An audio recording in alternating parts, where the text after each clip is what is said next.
Na segunda semana de maio de 2025, houve uma grande mobilização da Justiça do Trabalho, envolvendo juízes, procuradores e advogados, reclamando ao STF pela suspensão dos processos que estavam em trâmite sobre a pejotização, pois essa suspensão irá acumular muitos processos nas varas e isso irá gerar um problema muito grande para aqueles que buscam a satisfação dos seus direitos, que por vezes é emergencial.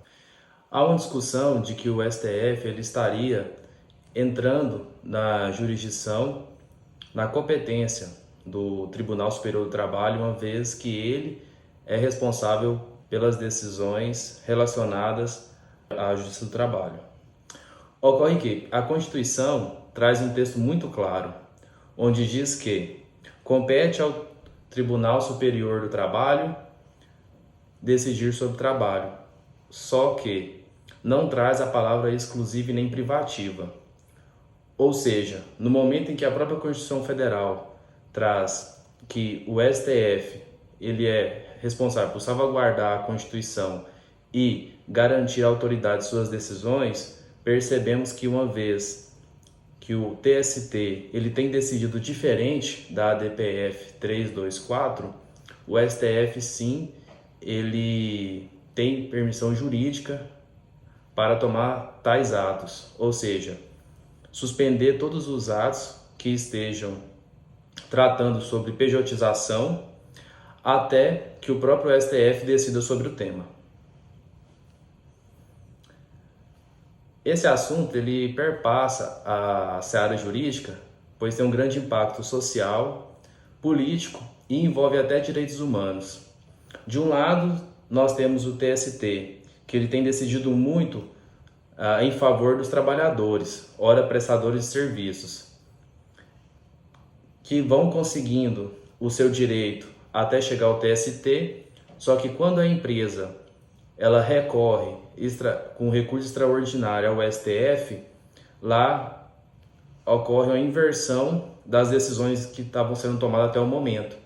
Então, o trabalhador que ele estava imaginando que ele teria seu direito reconhecido, que seria o seu vínculo trabalhista, quando chega ao STF, o STF ele decide conforme a reforma trabalhista, de fato, e conforme seu posicionamento já na ADPF 324, e com isso reverte a decisão, não reconhecendo a relação trabalhista, o vínculo empregatício, pois esse vínculo ele está feito por conta de um contrato de prestação de serviço, e quando o STF ele vê esse contrato, ele aprecia esse contrato, automaticamente ele afasta qualquer fraude que possa ter sido reconhecida nos tribunais anteriores e então concede razão ao empresário.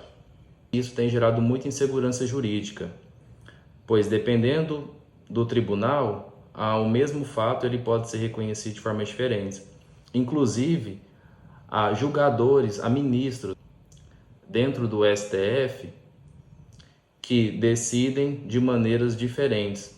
Então, esse momento em que houve a suspensão dos processos para que se firme o entendimento a ser seguido, é essencial para a segurança jurídica.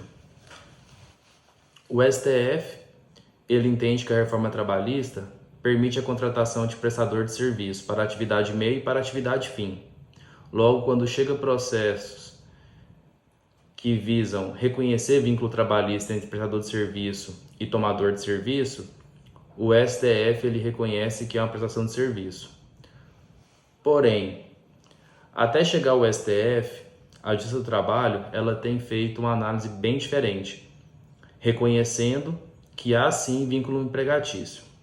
O TST, por estar próximo, vê que muitos desses contratos, por mais que estejam disciplinados como prestação de serviço, na verdade está submetendo pessoas que não teriam opção alguma se não aceitar aquela condição de trabalho, senão ela não teria condições de prover a sua própria subsistência e de sua família. Então, muitas vezes as pessoas elas estão trabalhando 12 horas ou mais, não têm intervalos, estão sob subordinação, não há a devido pagamento de horas extras e nem sequer há uma certeza de um salário, porque se a pessoa não trabalhar, ela não recebe. Se ela não trabalhar, o algoritmo, no caso das PJs uberizadas, ele pode deixar de entregar corridas e, no caso de uma prestação de serviço para uma empresa convencional, a pessoa pode não querer mais a sua prestação de serviço naquele labor.